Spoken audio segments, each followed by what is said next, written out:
Assalamualaikum warahmatullahi wabarakatuh. Sahabat-sahabat online sekalian yang dirahmati oleh Allah. Kembali lagi di live kami, di live saya, baik yang mengikuti melalui Facebook ataupun YouTube. Live kali ini, sebagaimana yang sudah saya sampaikan sebelumnya, merupakan sebuah rutinan di setiap sore menjelang maghrib. Kami akan berbagi ilmu kepada kalian semua terkait fikih-fikih dasar di dalam agama Islam. Baik, langsung saja teman-teman sekalian dan sahabat-sahabat online sekalian, mari kita buka majelis taklim. Pada kesempatan kali ini, sebelumnya kita harus tawassul terlebih dahulu kepada Rasulullah sallallahu alaihi wasallam, ila hadratin Nabi Mustafa Muhammadin sallallahu alaihi wasallam, summa ila arwahi abaihi wa ummahati wa ikhwanihi minal anbiya'i wal mursalin wa syuhada'i was salihin wal a'immatin mujtahidin ridwanullahi ta'ala alaihim, sunnatul Abi Bakar wa Umar wa Utsman wa Ali. Subhanahu wa ta'ala baina wa ummahatina wa jaddatina wa mamina ustadina wa ustadina wa masyayikhina wa masyayikhina wa muallimina wa liman lahu hukun alaina wa liman awsana bid'ah. Subhanahu wa ta'ala jami' masyayikhina fil mahasid wa ghiri. Sunniul mu'allif hadal kitab. Al-Fatihah.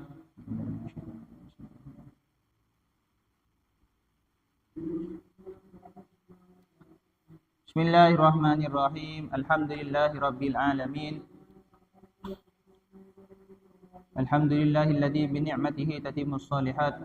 Wassalatu wassalamu ala asyrafil anbiya wal mursalin sayyidina wa habibina wa syafi'ina wa qurratina Muhammadin wa ala alihi wa sahbihi ajma'in, amma ba'du. Sahabat-sahabat online sekalian yang dirahmati oleh Allah, alhamdulillah sampai saat ini kita masih diberi keistiqomahan oleh Allah Subhanahu wa taala untuk berbagi ilmu meskipun dilaksanakan secara virtual, akan tetapi harapan kami tidak mengurangi keberkahan kegiatan mulia ini, yakni kegiatan nasril ilmi, kegiatan taklim. Dan semoga baik saya ataupun para pemirsa sekalian yang dirahmati oleh Allah yang mengikuti acara live kami, semuanya selalu diberikan hidayah oleh Allah agar selalu senantiasa berada di jalan yang diridhoi oleh Allah Subhanahu wa taala. Dan semoga semua amal ibadah kita, terutama di bulan yang suci ini, di bulan Ramadan ini, diterima oleh Allah Subhanahu wa taala dan menjadi amal yang akan membahagiakan kita kelak di akhirat. Amin Allahumma amin. Bismillahirrahmanirrahim. Saya melanjutkan pembahasan yang kemarin terkait rukun-rukun Islam. Sempat disinggung oleh Al-Fakir kemarin bahwasanya rukun itu adalah sesuatu yang harus dilakukan oleh seseorang yang mengaku sebagai muslim. Sebab jika ada salah satu saja yang tidak dilakukan, maka akan dipertanyakan keislamannya. Bagi yang belum melihat video atau tayangan sebelumnya, bisa dicari di YouTube kami ataupun di Facebook kami. Bismillahirrahmanirrahim. Yang kedua adalah wa iqamus sholati, dan mendirikan solat. Rukun Islam yang kedua adalah mendirikan solat. Sebagaimana yang telah kita ketahui bahwasanya solat itu wajib dilakukan bagi seorang muslimnya. Bagi setiap orang yang mengaku dan beragama Islam, maka dia wajib melaksanakan solat. Selagi akal masih ada, dalam kondisi apapun, tetap wajib melakukan solat. Jadi tidak ada istilahnya solat itu gugur, tidak ada istilahnya solat itu tidak wajib selagi akal masih ada. Beda halnya kalau sudah hilang akal atau gila ataupun akalnya sudah tidak normal, maka taklif kewajiban solat ini sudah hilang darinya. Intinya, selagi masih memiliki akal dan akalnya sehat, maka itu tetap terkena taklif, terkena khitab, wajib solat. Dalam kondisi apapun, sakit ini tetap wajib solat. Dan memang ada di fikih itu tata cara solatnya orang sakit. Misalnya kecelakaan dan tidak bisa mobilitasnya terbatas, tidak bisa bergerak sebagaimana orang-orang sehat pada umumnya, itu tetap wajib sholat. Dan fikih sudah ada, itu fikihnya orang-orang seperti itu ada. Nah, bagaimana caranya ya? Kita harus, makanya inilah pentingnya kita belajar fikih, belajar bagaimana tata cara ibadah. Ibadahnya orang sehat dan ibadahnya orang sakit itu ada semua. Intinya syariat agama Islam itu tidak ada yang memberatkan. Semuanya solutif, artinya memberikan solusi. Pasti ada solusinya. Selagi kita masih mau melaksanakannya, pasti ada solusinya.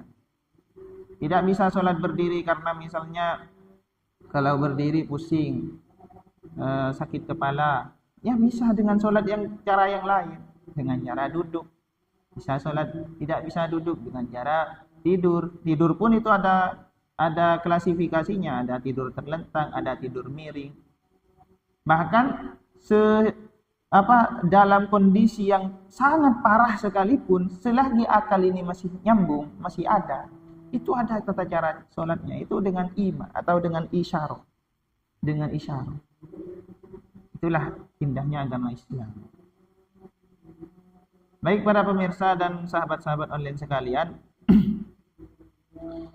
di sini di dalam syarahnya, di dalam Kasifatus Saja diterangkan bahwasanya sholat itu adalah afdolul ibadatil badaniyah adz-dzahirah.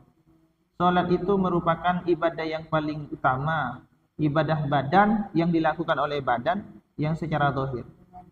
Jadi kalau ditanya sholat itu ibadah di antara ibadah yang dilakukan oleh anggota badan, yang paling utama itu apa? Apakah haji? Apakah tawaf? Apakah sa'i? Apakah sholat? Ya sholat. Nah, karena sholat itu adalah bentuk komunikasi seorang hamba terhadap Tuhan. Jadi di dalam sholat itu sejatinya kita adalah berkomunikasi kepada Allah Subhanahu wa taala. Coba bacaan-bacaan di dalam sholat, kalau kita renungi dan kita pahami maknanya dan artinya, inni wajjahtu wajhiya lilladzi fataras samawati, di dalam doa iftitah. Kemudian ketika kita ruku, subhana rabbiyal azim wa bihamdi, itu kita memuji kepada Tuhan, kepada Allah Subhanahu wa taala. Ketika sujud, subhana rabbiyal a'la.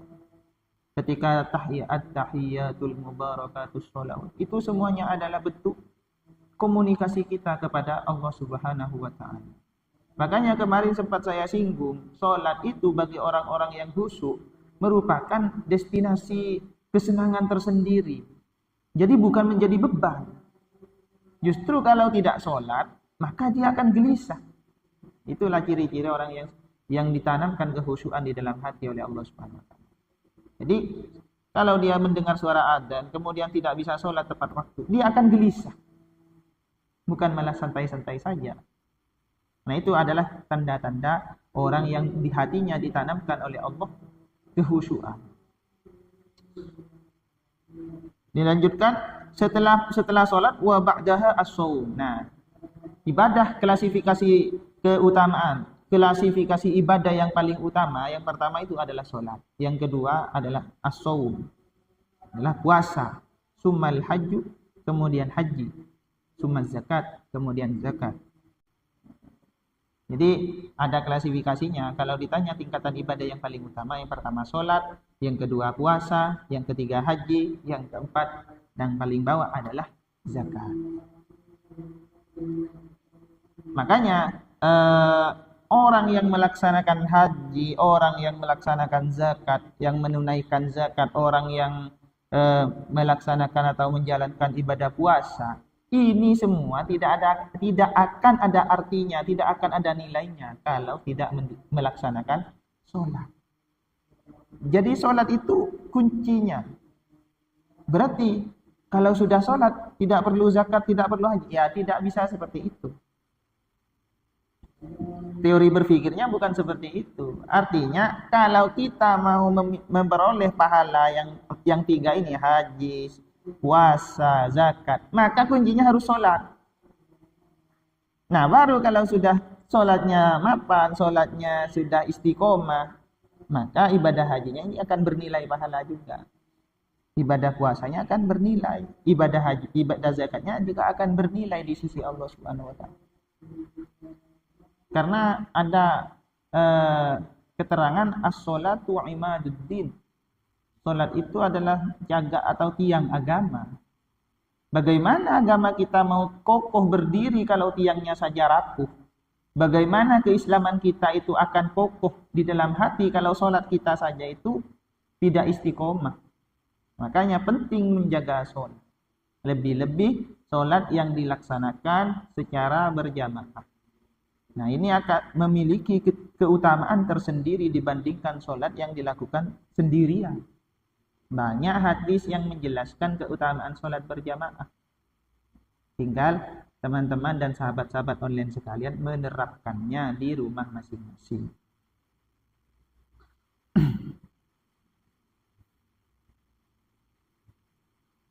Kemudian ibadah yang selanjutnya adalah rukun Islam yang selanjutnya adalah wa ita'uz zakati, menunaikan zakat. Nah, zakat itu ada dua jenis. Ada zakat fitrah, ini wajib bagi semua orang yang mampu ya. Dan juga ada zakat mal, zakat harta. Ada zakat fitrah, ada zakat harta. Nah, harta ini banyak nanti. Ada banyak cabangnya. Ada emas, ada tijarah, perdagangan. Bahkan ada zakat profesi sekarang. Seperti itu. Pada intinya, zakat itu, kenapa orang Islam itu diwajibkan zakat? Apakah ini bentuk pemalakan dari syariat? Oh, tidak. Syariat agama Islam, sekali lagi saya tekankan, agama Islam itu tidak pernah memberatkan terhadap para penganutnya. Praktek zakat ini bukan merupakan pemalakan syar'i, bukan. Kenapa kok diwajibkan zakat? Karena di antara harta kita itu ada haknya orang lain. Dan itu adalah ausahul, kotoran. Zakat yang dikenakan kita itu adalah kotorannya harta kita. Kotorannya harta kita. Oleh karena zakat itu merupakan kotorannya harta kita, maka ahlul bait, keluarga baginda Nabi Muhammad SAW itu tidak diperkenankan menerima zakat.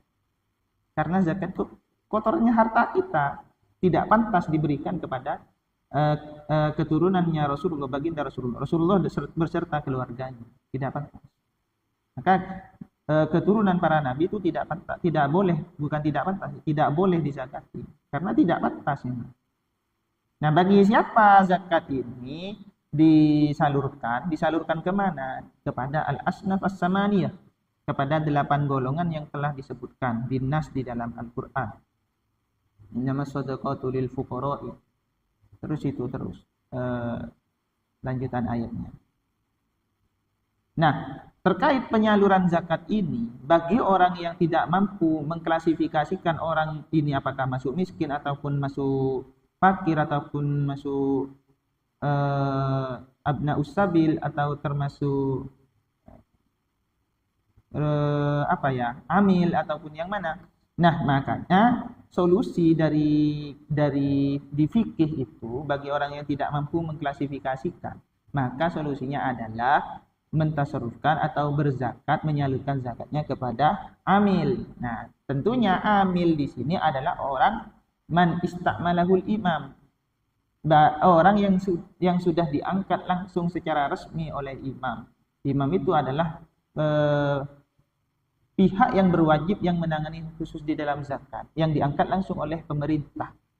Dalam hal ini kalau di Indonesia ada Basnas atau Badan Amil Zakat Nasional.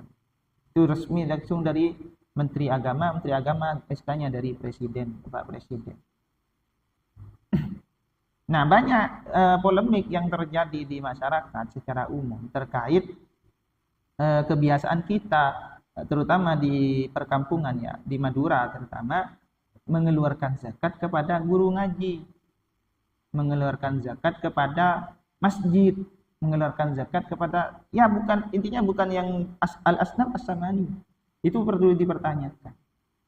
Yang jelas, zakat itu tidak sah jika tidak dikeluarkan kepada 8 golongan yang sudah dinas di dalam Al-Quran. Makanya, bagi kita yang tidak mampu melihat dan mengklasifikasi, ini saya harus zakat kemana? Apakah dia termasuk orang miskin? Apakah dia lebih amannya zakat kepada amil yang resmi ya? Amil yang resmi, amil zakat yang resmi. Kalau tidak resmi, maka risikonya ada dua, bisa saja sah, bisa saja tidak. Kalau misalnya kita zakat kepada amil yang tidak resmi, jika oleh amil abal-abal itu zakat yang kita serahkan itu ditasarrufkan atau diberikan kepada golongan yang sesuai dengan yang ada di dalam Al-Quran, maka zakat kita sah. Sah. Namun jika oleh si amil abal-abal itu justru zakatnya diberikan kepada orang yang tidak tepat, maka zakat kita tidak sah. Kita berdosa, dianggap tidak mengeluarkan zakat. Itulah ruginya, konsekuensinya kalau kita menyerahkan zakat kita itu kepada amil yang tidak sah, amil yang tidak resmi. Beda ceritanya kalau kita mengeluarkan zakat kepada amil yang resmi, yang langsung dilantik oleh pemerintah, ada SK-nya. Maka jika misalnya amil yang sudah resmi itu misalnya melakukan tindakan penyelewengan aset zakat, digelapkan misalnya, diambil sendiri, itu kita tetap menjadi tercatat sebagai muzakki, tercatat sebagai orang yang mengeluarkan zakat. Meskipun zakatnya tidak nyampe kepada orang yang semestinya. Apalagi disampaikan kepada orang yang semestinya. Karena menjadi amil zakat itu pastikan ada kualifikasinya, harus memenuhi standar kualifikasi pemerintah. Tentunya orangnya harus jujur dan amanah. Itu kelebihannya kalau kita mengeluarkan zakat kepada orang yang resmi diangkat, amil yang resmi diangkat langsung oleh pemerintah. Namun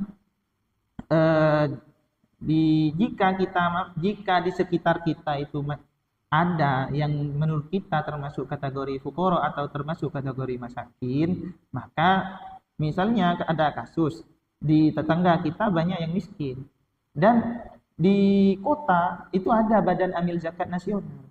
Apakah kita mau mengeluarkan zakat harus ke kota dan melupakan tetangga di sekitar kita yang miskin? Maka yang baik, kalau misalnya ada kasus seperti itu, maka yang baik tidak usah ke Basnas, tidak usah ke badan amil zakat nasional. Serahkan zakat kita kepada tetangga sekitar kita yang dianggap masih miskin. Nah, itu lebih baik. Karena zakat itu lebih baik diserahkan kepada orang yang dekat dengan kita. Nah, seperti itu terkait zakat.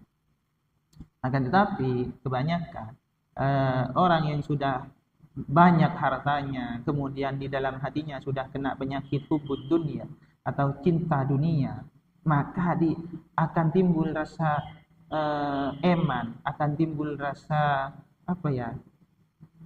sulit, tidak mau mengeluarkan zakat karena takut hartanya berkurang.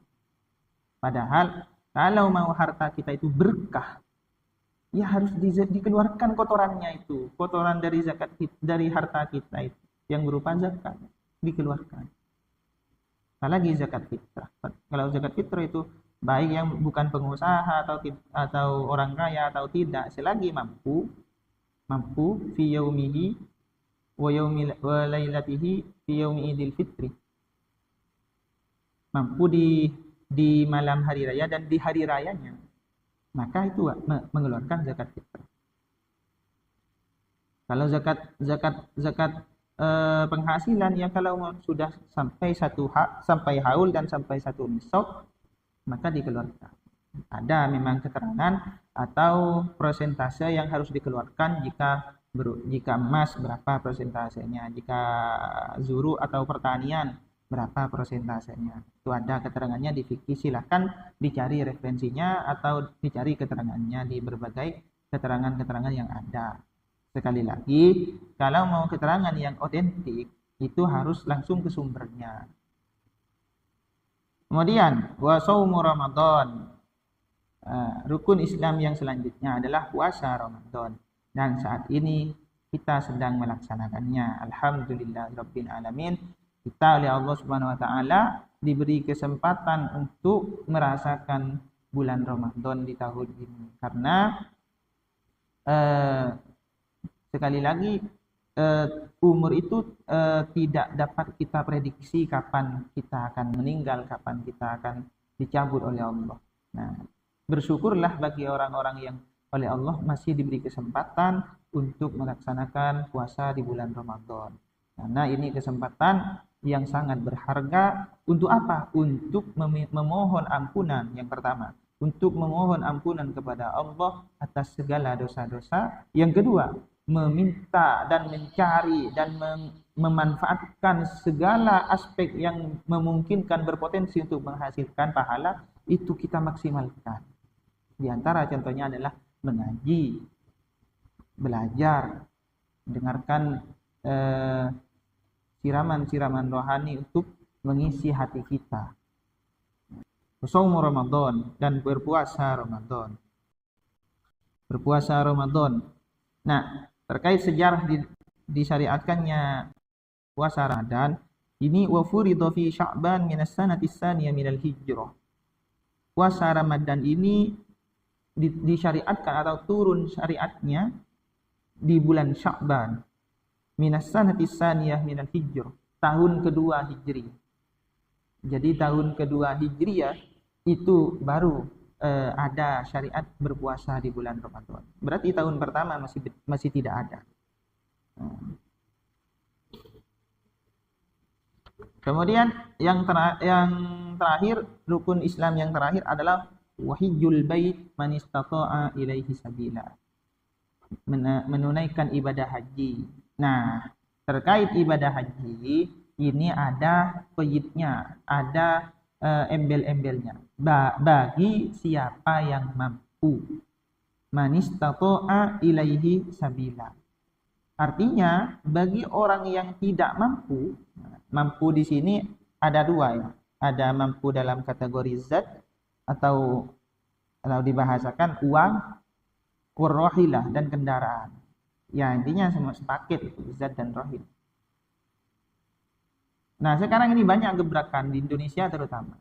Orang yang mungkin secara perekonomian ya tidak mampu lah, atau tidak mampu menunggu karena di sini sekarang antrian haji itu antriannya cukup lama.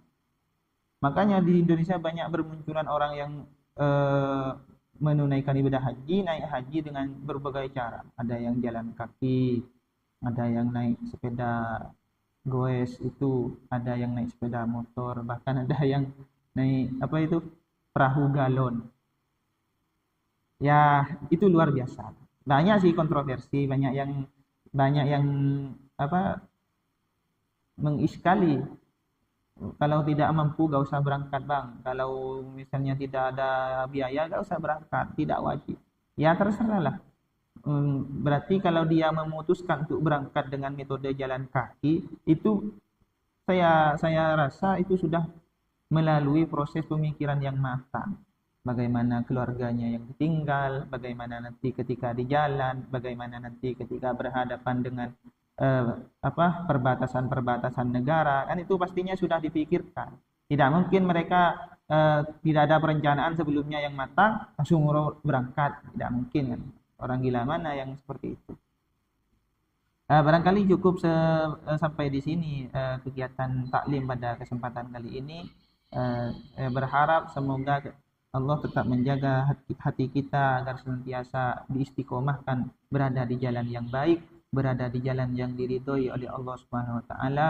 Mudah-mudahan amal ibadah kita, amal puasa kita oleh Allah dijadikan amal ibadah yang makbul, yang diterima oleh Allah Subhanahu wa taala. Sekian dari saya, barangkali ada salah satu perkataan yang saya lontarkan selama ini yang menyinggung perasaan, saya mohon maaf sebesar-besarnya. Wassalamualaikum warahmatullahi wabarakatuh.